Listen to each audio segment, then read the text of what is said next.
Merhaba arkadaşlar. Bugünkü konumuz futur proche et passé récent. Futur proche konusunu daha önce gördünüz ama burada bir hatırlatma yapacağız. Başlayalım isterseniz dersimize. C'est quoi le futur proche? Déjà, on voit d'abord la formation. Yani nasıl yapıyoruz futur proche'u? Bildiğiniz üzere, le verbe aller, on conjugue le verbe aller au présent de l'indicatif, puis on rajoute le verbe à l'infinitif. Örnek verelim. Exemple. Je vais, verbe aller conjugué au présent. Yani aller fiilinin, gitmek fiilinin présent'daki çekimi bu. Je vais faire du sport. Aksiyon fiilimizin, yani aksiyonu anlatan fiilin infinitif hali, mastar hali. Le verbe exprime l'action est faire du sport. Le verbe aller exprime le temps. Yani gelecek zamanı bize anlatıyor. Bakalım nerelerde kullanılıyor. Emploi. Parler d'une action qui est sur le point de se produire. Yani oluşmak üzere olan bir eylemden bahsederken. Nedir bu? Ils vont arriver. Ils vont arriver d'un instant à l'autre. Yani hem biraz sonra gelebilirler. Gelecekler. Ça va tomber. Tout de suite, immédiatement. Bir su bardağı görüyorsunuz. Masanın kenarında ve diyorsunuz, ça va tomber. Düşebilir, düşecektir. La lune va se lever dans peu de temps. Yani saat 19'sa diyoruz ki la lune va se lever dans peu de temps. Çok kısa bir zaman sonra. İkinci kullanımı şöyle. Parler de quelque chose que l'on va faire tout de suite. Aslında bir önceki kullanımıyla hemen hemen aynı bu. Oui maman, je vais arriver dans 5 minutes. Evet gibi. Üçüncü kullanımı, affedersiniz. Üçüncü kullanımı parler d'un projet. Quand on parle d'un projet. D'accord? Par exemple, quand on dit mes amis vont faire une fête demain soir. Vous allez venir ce soir? Ils vont avoir un bébé. Nous allons construire une maison gibi, yani projelerimizden bahsederken ama yine yakın gelecekteki projelerimizden bahsederken futur proche'u kullanıyoruz. Egzersizlerimize bakalım. Bunlar complétez les phrases ci-dessous avec les verbes entre parenthèses au futur proche. Voyons, voilà, demain, vous voyez, demain, on peut dire aussi aujourd'hui parce que ça peut être dans peu de temps, d'accord? Les sportifs américains, blablabla en France. Est-ce que après-demain et vous? Bunların cevaplarını arkadaşlar videomuzun sonunda ben sizlere vereceğim. Egzersizlerimiz böyle. İkinci egzersizimizde complétez les phrases ci-dessous avec les verbes entre parenthèses, toujours futur proche.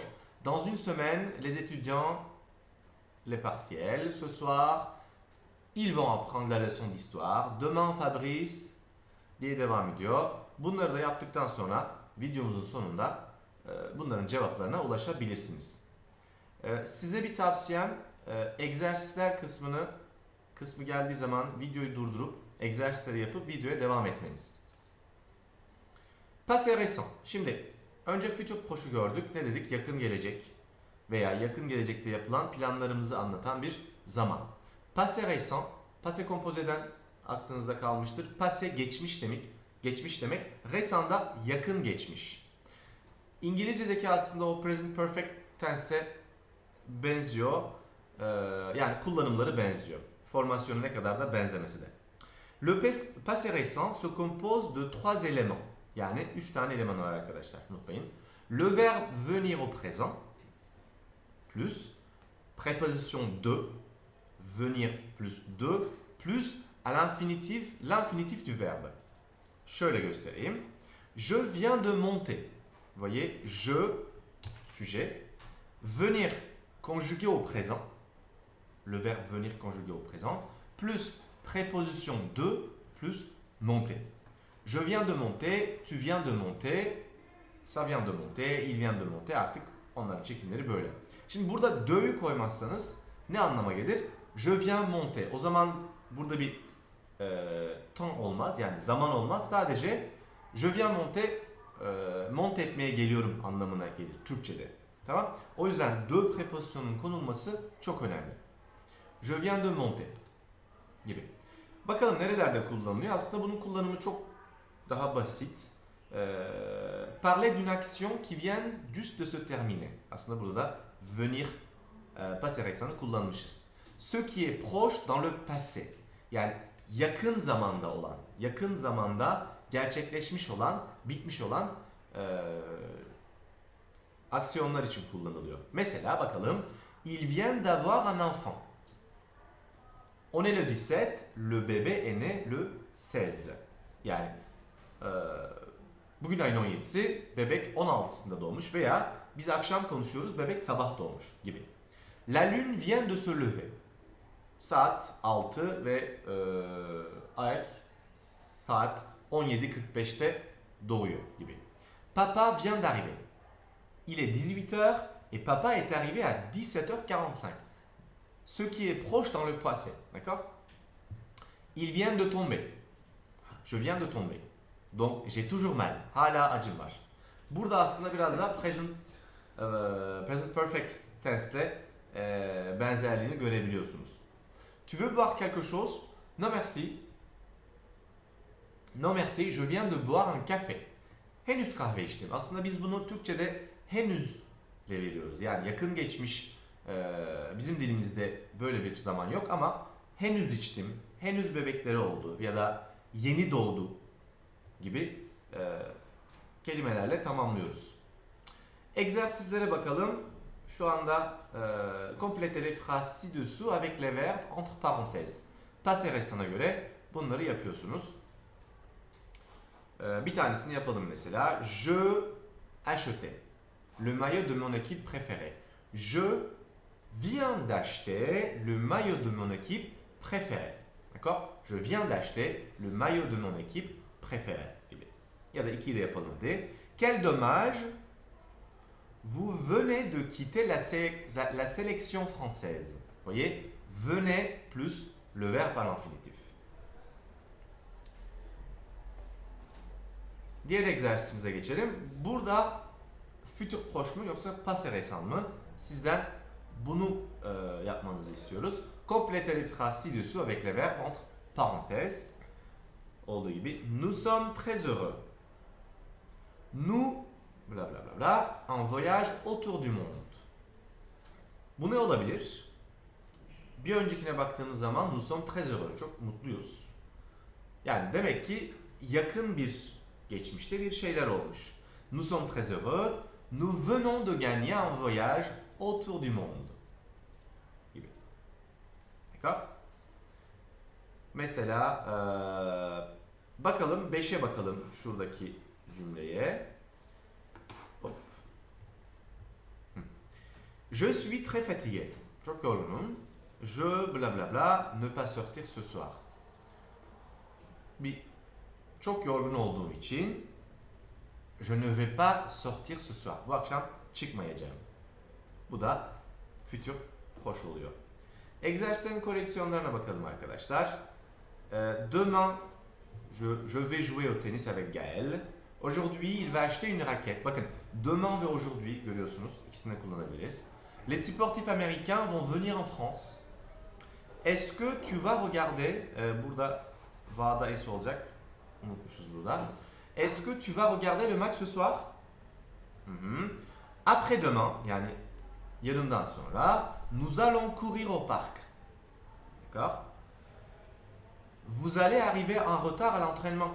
Faites attention, vous allez arriver en retard à l'entraînement. Bu egzersiz 1'in. Egzersiz 2'nin de burada zaten bakabilirsiniz.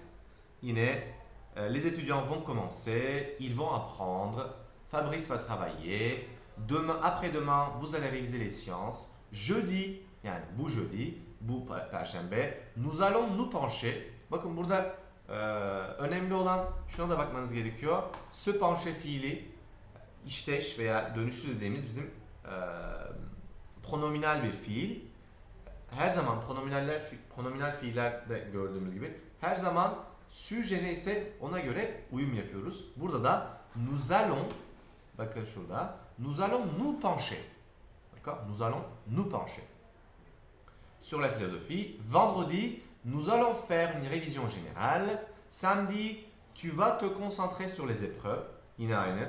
Bakın pronominal bir fiil. Dimanche, nous allons nous reposer et faire la fête. Son cümleye bakarsanız arkadaşlar, eğer iki tane aksiyon cümlesi varsa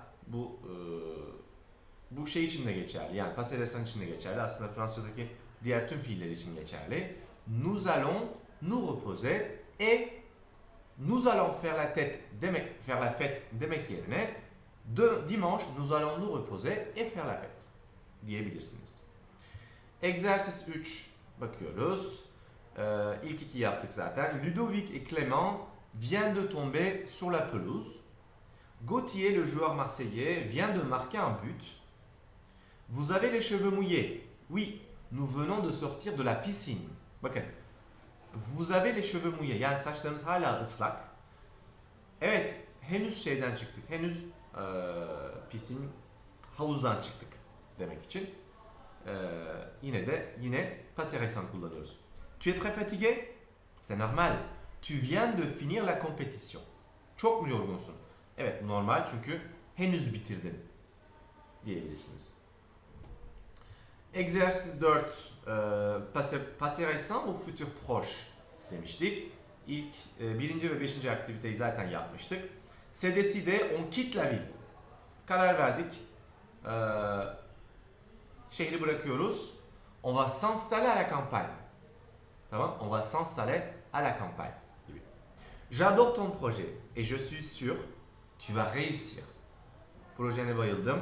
Eminim ki başaracaksın derken. Oh là là, vous avez de la chance.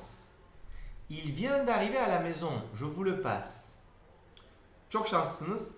Eve henüz geldi. Size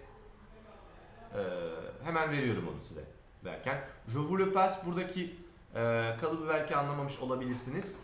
Je vous burada double pronom kullanılmış. Le yani bu il, buradaki il.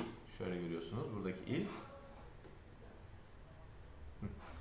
Buradaki il, je vous le passe, size onu aktarıyorum derken je vous le passe kullanılır.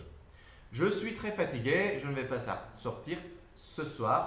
Bu da zaten az önce bunu da yapmıştık. Evet arkadaşlar, passé récent ve futur proche ve passé récent kullanımları böyle. Eğer daha fazla bilgi almak isterseniz www.bonjourdefrance.com adresinden daha fazla bilgi veya egzersiz yapabilirsiniz. Aynı anda da kitabınızdaki gramer egzersizlerini lütfen bu videodan sonra yapınız ve cevaplarını beraber kontrol ederiz. Dinlediğiniz için teşekkür ederim. Görüşmek üzere.